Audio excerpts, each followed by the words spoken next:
Danes ugotavljamo, kaj mora ponujati avto, če želi prepričati kupce na vseh koncih našega planeta.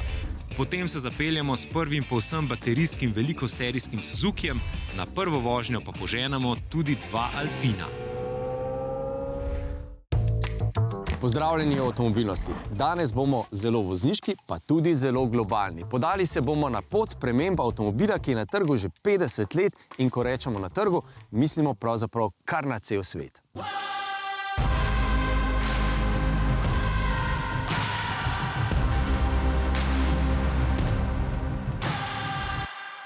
Z nami je novi Passat, ki je več kot pol stoletja zastavonoša skupaj z Golfom Volkswagenove flote in je eden tistih, ki se že desetletje, če ne več, lepo upira SUV-ovski karoserijski obliki in ostaja velik.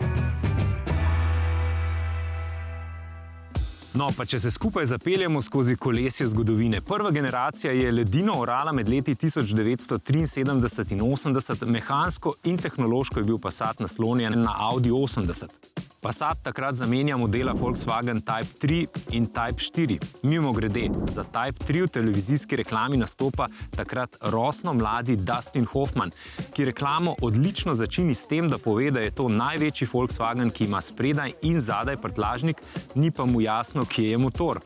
In takrat gledalcu reče, da če ga zanima, kje je, motor seveda, naj gre v Volkswagenov salon, kjer mu bodo to tudi pokazali.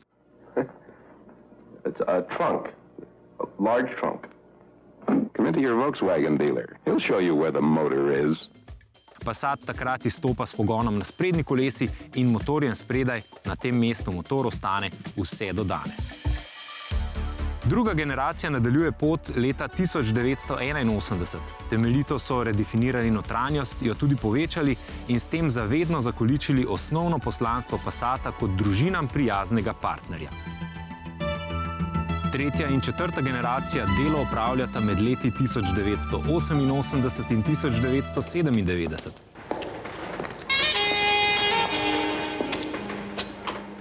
V tem času Passat s povsem novo obliko preide iz adolescence v zrelost. Te dizajnerske poteze za nekaj časa postanejo osnovni gradnik prihodnjih oblikovalnih evolucij. Zdaj postane tudi dokončno jasno, da se je Passat zasidral med najpomembnejše igralce v tem razredu. Odlično mu gre tako v Evropi kot v ZDA. Peta generacija nastopi svoj mandat leta 1997 in nadaljuje uspešen pohod v ZDA in po drugih delih sveta. Še posebej v ZDA, zato ni presenečenje, da v Passatu prostor najde tudi 5- in 6-valjnik. Šesta generacija se predstavi leta 2005 in z njo tudi nov tehnološki mejnik – menjalnik DSG. Ta Evropejcem predstavi novo ero samodejnega menjalnika, ki bo, kot vemo danes, v prihodnje zelo hitro pridobival vedno večjo priljubljenost tudi med sicer zelo tradicionalno evropsko vozniško klientelo. Za nas pa je zanimivo tudi to, da je tej generaciji Passata obliko narisal Slovenec Robert Lešnik, ki je takrat delal za Volkswagen. Kot nam je povedal takrat, sta mu seveda všeč obe obliki, limuzinska in karavanska, a če bi se moral odločiti za eno, mu je karavanska celo malo bolj. Se strinjamo? Trg pa se tudi. Mimogrede, Robert, dobra oblika se prepozna tudi s tem, kako se stara in ta karavan je še danes videti šik. Sedma generacija leta 2010 Passata dokončno izstreli tudi na kitajski trg. Takrat to še ni jasno, danes pa že vemo, da je bil Passat en izmed ključnih modelov, s katerimi se je kitajski trg poslovil od koles in dokončno sedel za volan. Dobesedno in v prenesenem pomenu. 8. Passat po vrsti pa pripelje na trg leta 2014 in se obdrži do danes. Še posebej v tej generaciji Passat pokaže, da je lahko z visoko mero potovalnega obdobja, prostorno multifunkcionalnostjo in dobro zalogo sodobne tehnologije še vedno odlična alternativa napadom športnih terencev, ki v tržnem smislu kreirajo prodajni trend tega obdobja. Mi pa smo se danes spraševali, kaj mora imeti nek model, da je lahko toliko časa uspešen na vseh trgih po celem svetu.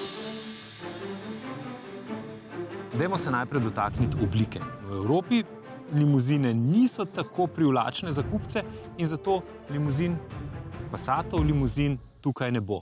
Bo pa na kitajskem Passatov karavan, ki se bo imenoval Passat Pro. No, ampak ko smo že na kitajskem trgu, kot rečeno, na evropskem se prodaja samo karavanska različica, na kitajskem pa tudi limuzinska, sem nedavno govoril z kitajskim novinarjem avtomobilskim, ki mi je povedal za Passat, izrecno za Passat, da je to pravzaprav avto, ki je na nek način opismenil v vozniškem smislu kitajski trg. No, koeficient zračnega upora so pri novem Passatu zmanjšali z 0,31 na 0,25, kar lahko poveva, da so že kar impresivne številke, ki bi jih imel tudi kakšen športnik. Velika površina sprednjega pokrova za motor je oblikovana na tak način, da je zmanjšan upor. Tukaj je zračni tok, platišča so narejena taka, da se ne vrtinči. Zadnji del pri karavanu in pri limuzinu je tak način, da v bistvu izrabi gibanje toka, da avto poriva naprej. Spodnji del avtomobila je popolnoma zaprt, lahko bi govorila samo o tem pol ure. No, ampak meni je najbolj zanimivo to, da na oko Passat ne pokaže, da je bil narejen tako velik tehnološki oblikovalski preboj. Pogledamo še pod pokrov. Pogledamo. Tudi pri naboru pogonov se vidi Volkswagenova nova svetovno-nazorska širina razmišljanja. Dva bencinska štirivaljnika, šibkejši 110 kW in močnejši 195 kW. Predvsem za Evropo pa je tu učinkovit dizelski TDI za vse poslovno, zasebne, dolgoprogaše, maratonce. In tu sta dva hibrida. Osnovni, blagi 110 kW za vse vmes in priključni hibrid 150 kW in z 200 kW moči. Vem, kaj vas skrbi. Bencin, dizel, hibrid. Kje pa je elektrika? Da je premalo pogonov, ni res. Tudi 100% popolnoma električen Passat je, samo ne reče samo Passat. Ne reče samo Passat, ampak se mu reče ID.7. In s tem Volkswagen kaže, da je trg oziroma da je svet dovolj velik za obe obliki. Še več, da svet potrebuje trenutno vse energije in jih ima.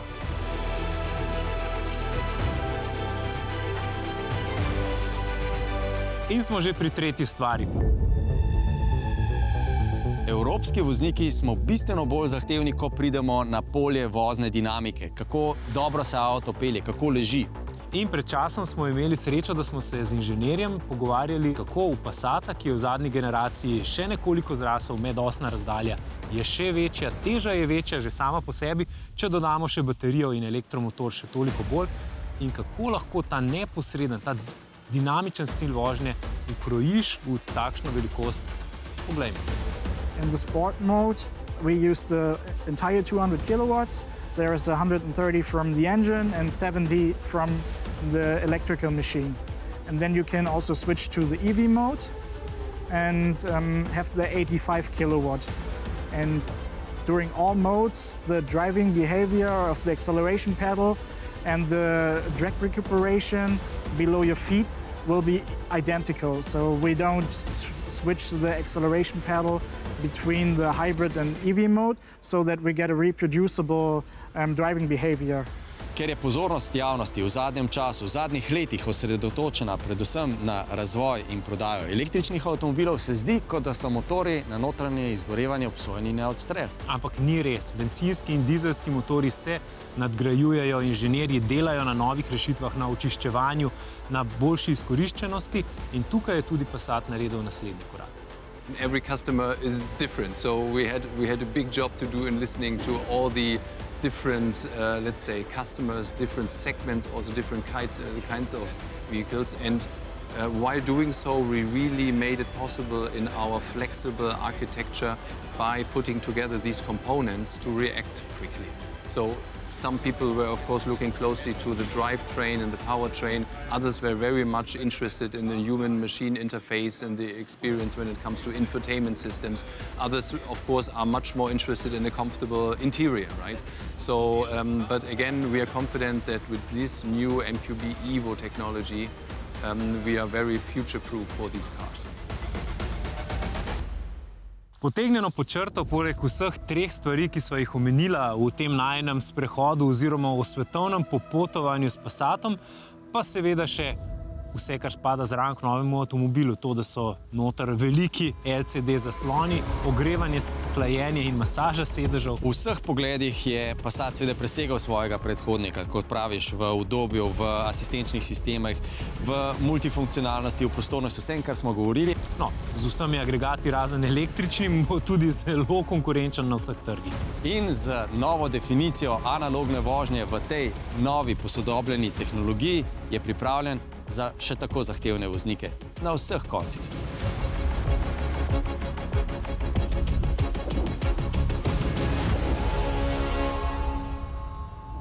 In smo že pri vašem in našem najljubšem avtomobilnostnem kvizu. Preden gremo na novega, pa odgovor na starega. Vprašali smo vas, koliko pnevmatik približno se v Sloveniji zamenja vsako sezono novembra. Na cesti imamo več kot milijon osebnih vozil, torej več kot 4 milijone pnevmatik. Na leto se proda cirka 750 tisoč zimskih pnevmatik. Zmontira se okrog 3-krat toliko pnevmatik prejšnjih sezon. Odštejemo podoben odstotek voznikov, ki ne vozijo zimskih pnevmatik, recimo na obali, oldtimerji, tista vozila, ki stojijo, in seveda tisti, ki vozijo celoletne pnevmatike. Čez palec v Sloveniji se vsako sezono zamenja okoli 2,5 oziroma več kot 2,5 milijona zimskih pnevmatik. Novo vprašanje, zelo zanimivo. Katera Škoda je najdražja, gledamo pa, da je izdelana v unikatni eni in edini verziji? Izbirate lahko med Superbom, Kodiaqom ali Fabio. Odgovorite tako, da kliknete na QR kodo ali nas obiščete na rtvslo.si poševnica avtomobilnost.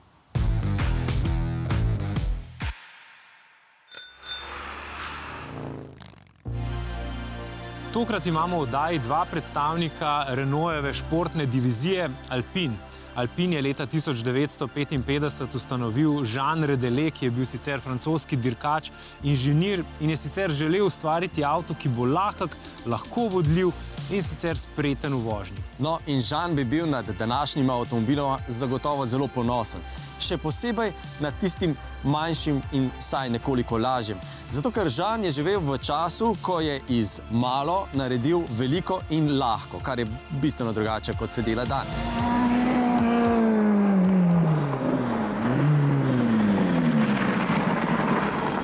Včasih so dirkači na starih reli dirkalnikih prednje žaromete prelepili z dvema trakovoma, takole v obliki črke X. Zakaj so to storili? Zato, da se steklo ob kakšni poškodbi ni razletelo na milijon koščkov. No, drugi pomemben faktor, da so to storili, pa je bil, da je to izgledalo tudi zelo cool. In cool s temi X-i, poglejte jih, danes so izvedeni na malo drugačen način, želi biti tudi novi Alpine A290, torej športni brat novega Renaulta 5. Na zelo vozniških cestah v zaledju Azurne obale sem ugotovil, da je že Renault 5 zelo zabaven in vozniški avto. No, A290 pa športnost še nadgrajuje. To je hot hatch, ki ga bomo morali občasno zapeljati tudi na dirkališče.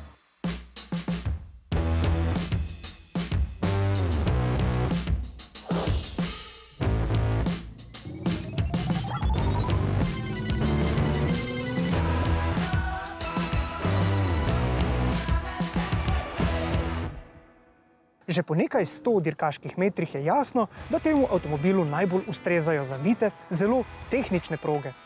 Zaznamuje ga namreč kratka medosna razdalja in masa, ki je blago porazdeljena bolj proti prednjemu delu vozila. In kaj to prinaša? To prinaša zelo živahen zadek oziroma tipične dirkaške značilnosti športne kombi limuzine s prednjim pogonom. Na dirkališču moramo torej upoštevati nekaj fizičnih zakonov takšnega avtomobila. Zelo natančni moramo biti na zaviranju, ob vstopu v zavoj blago zarotirati zadek, nato pa pospeševati z občutkom, da ne pride do podkrmarjenja. Tako nekako gre do osnove. Moram priznati, da sem v nekaj krogih s čelado na glavi na temle butičnem dirkališču na Majorki izjemno užival. No, zdaj pa poglejmo, katere so tiste glavne značilnosti tega avtomobila, ki so mi te užitke omogočile. What is different compared to the Renault 5? Which parts are actually different on this car? We have the brake, the same brake, the A110, and the feeling pedal is also different.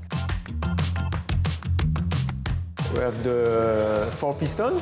We just developed the new pad for the 880. Do you have 220 horsepower? and we manage the torque with the Alpine Pre-Control. We developed with the engineer and my team. It's very beneficial for the electric car. And we have also the ESP system. We manage a normal mode and sport mode.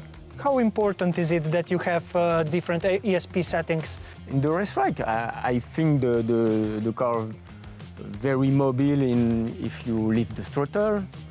And if you decrease the brake pedal, we have the rear slip ring. It's very funny. In terms of electric cars, this car is very light because it's less than 1,500 kilos. It's what would you like from this kind of a car? We chose the better compromise on the weight. If you have a low weight, we need the medium battery. 52 kilowatt is the medium battery in the EV market.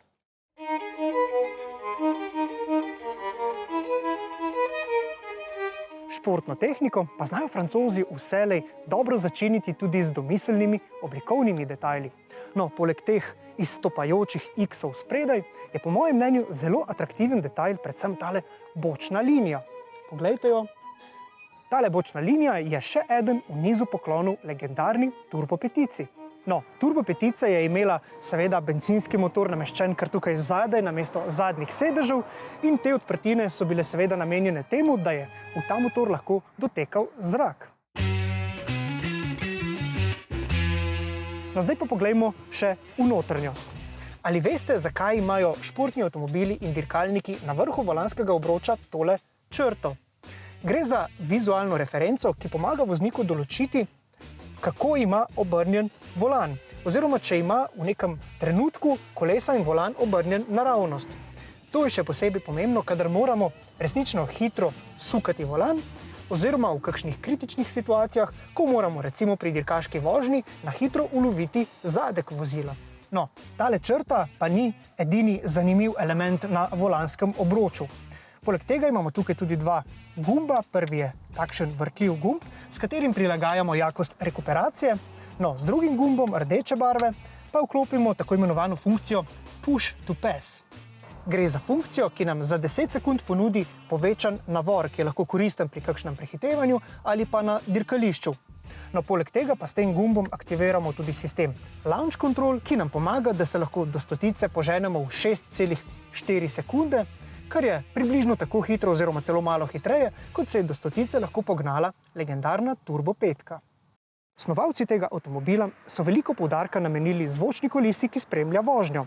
No, najprej poslušajte.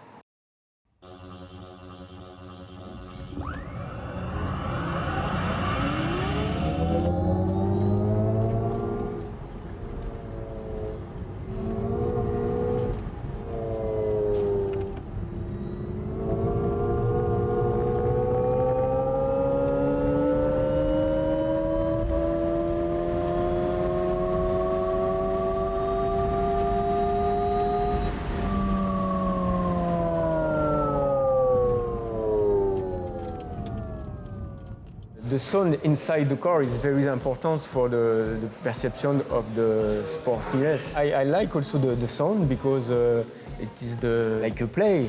Feeling of the human guys is the sound is very important.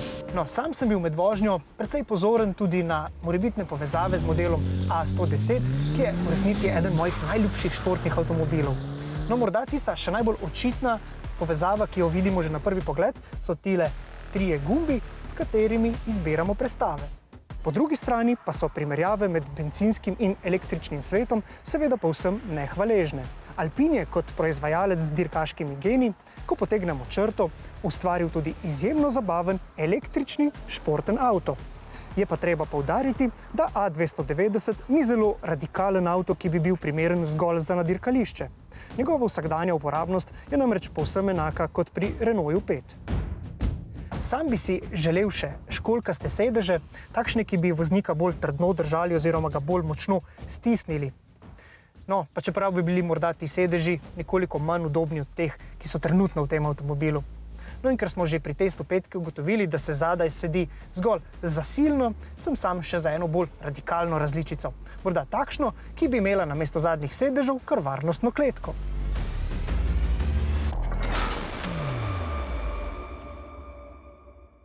Če vam avtomobil samo na hitro pokažem, boste rekli, to je samo eden tistih konceptov, ki nikoli ne bodo zapeljali na cesto.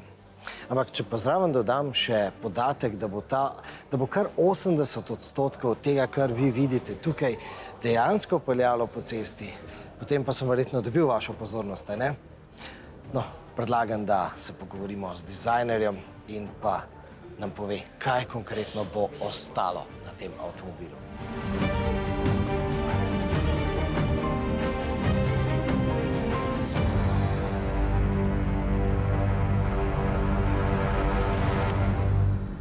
It will stay like this? Not exactly like that, but you also will see something this close. idea will stay. Yeah, exactly. Wow, that's bold. Yeah. But the main things here is the flying bridge, we call it flying bridge, is dividing the front in two by this nice wing. The light follow function, so we wanted to highlight the aero devices, so the air goes through there and creating more downforce on the bonnet. So there's a hole? Yeah. It's see-through. I think we can see it on the number. You can see the here. silhouette will stay like this? Yeah. This is It's the Sport Fastback new segment for us. So basically we took the A110 and we stretch it, make it bigger, and that we can receive people in seats on the rear. And it's a nice compromise between aero and comfort in board. Pri električnem avtomobilu je seveda doseg izjemnega pomena in doseg zelo, sploh pri hitrih avtomobilih, podaljšuje dobra aerodinamika. V tem primeru pa govorimo celo o aktivni aerodinamiki.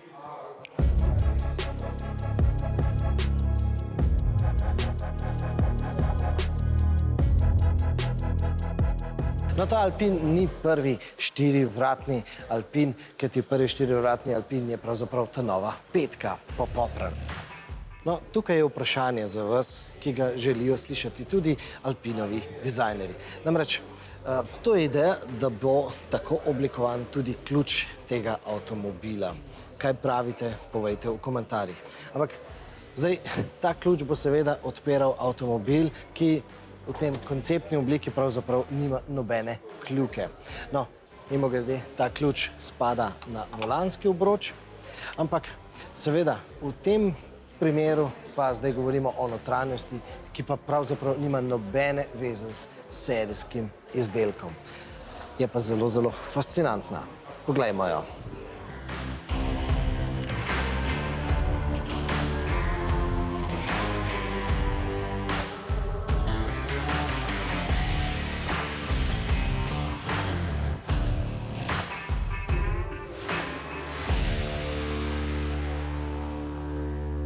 There's two positions. The one which is already quite sporty attitude, and the F1 position. So the steering wheel becomes smaller, like in Formula 1. The seats rotated. It looks like zero gravity floating in the air, and the pedals come also goes up. So you have exactly the position of the Formula 1 driver. So you will need to have a geolocation so that the driver could switch this on only on the racetrack. Yeah, we have the special switch on the console, center console, and when you want to drive fast, of course, on the track, On the track. you can activate it.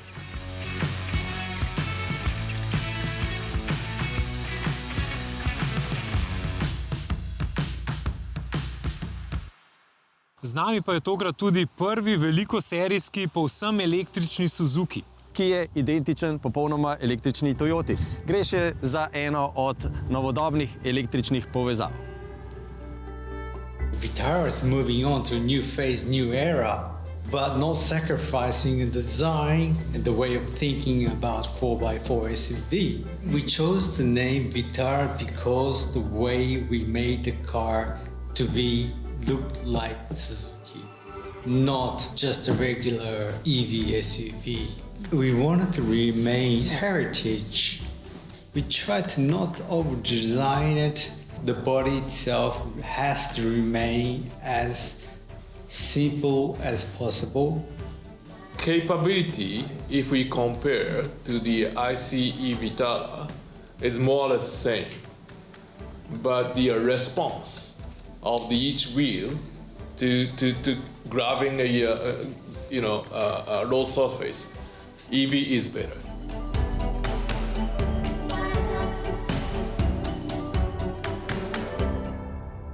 Za Suzuki je Indija pravzaprav glavni avtomobilski trg. Za občutek naj povem, da v Indiji v enem samem mesecu prodajo kar 220.000 Suzukijev. V celotni Evropi skupaj v enem letu prodajo samo 180.000 Suzukijev. Verjetno zdaj že slutite, da ta električna Vitara nima za Indijo nekega posebnega pomena, vsaj v številkah ne. No, ta električna Vitara je najbolj evropski Suzuki. Suzuki, ki je najbolj delen z mislijo na Evropo. Ampak izdelovali pa ga bodo v Indiji, v novi tovarni, v kateri pa ne bodo izdelovali samo električne Suzuki, ampak tudi vse prihajajoče električne Toyote. Ja, e-Vitara ima tudi sorodno Toyoto in to je novi BZ kompakt. Do zdaj smo ga videli samo v konceptni izvedbi, ampak tako nekako bo izgledal. Seveda, Toyota in pa Suzuki sta vse bolj ne samo kapitalsko, ampak tudi inženirsko povezani družbi. Suzuki je izdelovalec majhnih avtomobilov in tukaj pa lahko dodam, da je Suzuki tudi izdelovalec lahkih avtomobilov. Baterijske električne avti kot naša nova e-Vitara so samo en segment v prizadevanju Suzukija, da se maksimalno približa čim manjšim možnim izpustom. Za nas je mogoče ena recimo zelo pomembna stvar, delanje lažjih vozil. Z nizko težo naših vozil so neke projekcije, da lahko prehranimo 20% goriva. Samo na račun nižje teže. We try to make a carbon neutrality by the multi-pathway. Means not only the EV, we're going to have a FSV, CNG, biofuel, such and such, to make a carbon zero.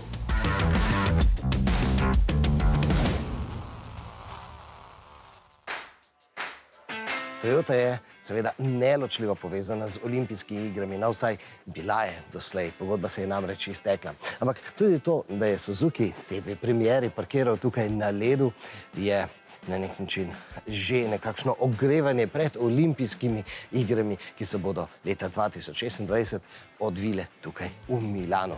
Suzuki pa hkrati sporoča, da je velik pokrovitelj umetnostnega drsenja. In predlagam, da se zdaj vzamemo nekaj sekund za neavtomobilsko romantiko.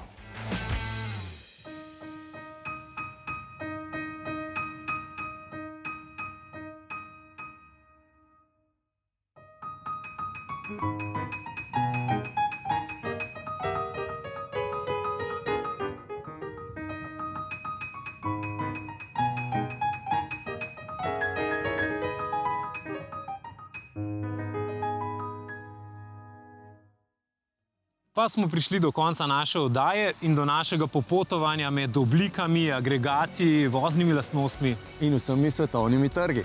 No, ampak še ena zanimivost. Če v zadnjih 10 letih ne bi bilo tako velikega trenda, modnega trenda velikih in težkih športnih terencev, bi vozila na notranje izgorevanje bila 30% bolj učinkovita, kot so uspela biti sicer. No, dolga pot nas še čaka, tako lokalno kot globalno, ampak ne pa tako dolga do naslednje oddaje. Vmes kliknite na YouTube Avtomobilnost in se kmalu vidimo. Srečno!